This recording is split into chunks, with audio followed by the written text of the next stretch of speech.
So we're out here again at Old Ford Farm, and today we are planting the cucurbit bed. So all of the squash and melons, and in this row here we have curry squash, and you can see how the row has been marked out in 1 foot increments. And these plants get planted every 2 feet, so one has been dropped along the line in the center, which keeps the row straight. And then another plant, skip 1 foot, and then another plant 2 feet beyond it. And when we plant these, basically we're just making a hole in the ground and dropping the plant in the ground. These are in peat pots, and the peat pots just biodegrade in the soil. So, and the roots will actually start to grow right through the peat pots, and eventually they'll just break down and add organic matter to the soil. So when we're planting these, the important things are that we cover the entirety of the pot, because potting soil dries out a lot faster than field soil. So we want to make sure that we cover the entire top. And we don't want to cover too much of the stem because the plant wants to basically be right at the soil level. So I'm going to give a demo of just walking along and planting these, and then you'll see sort of the procedure for hand planting crops in a vegetable field.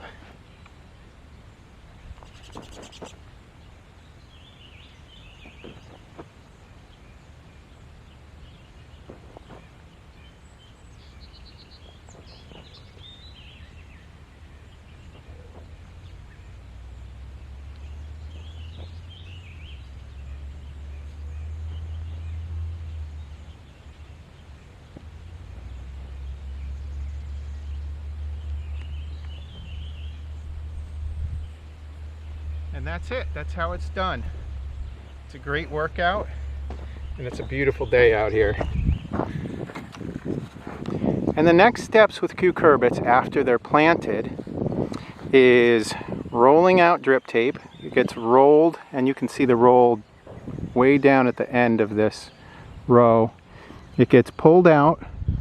It gets tucked into the irrigation hose here. And then it gets stapled down. So every few feet there's a little metal staple that keeps it from blowing away or getting pushed away from the plants, so that the drip tape is right on the plants. And then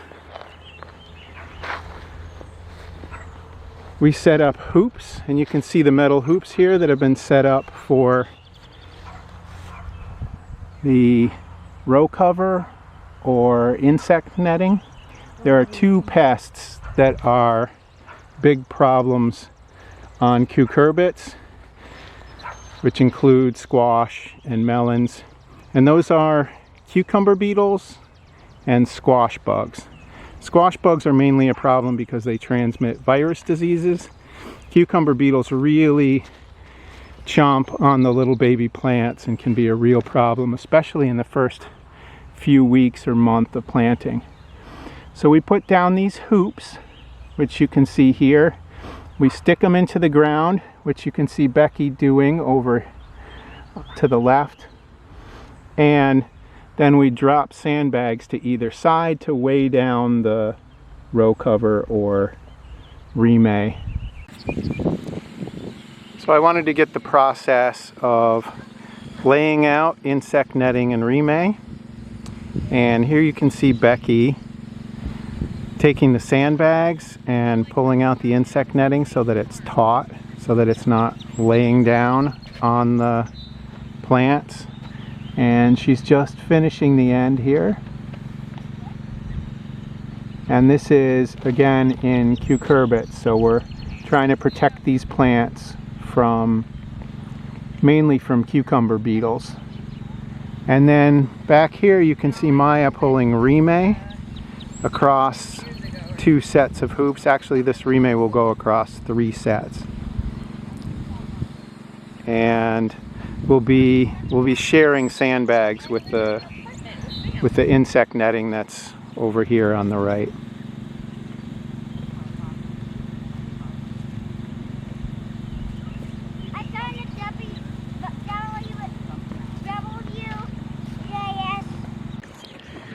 So here is our finished cucurbit block, and this was about 4 hours, 3.5 people, counting myself as half a person because I was filming and doing other things at different points along the way. But cucurbits go pretty fast because they're planted at such far apart spacing. A lot of other crops take a lot longer to plant because they're planted much closer together. But it's pretty satisfying to have completed that whole big part of the field this morning. And the water's on, and the remay is on, and they will be really growing happily for the next couple of months. We don't harvest at least the winter squash until late in the fall.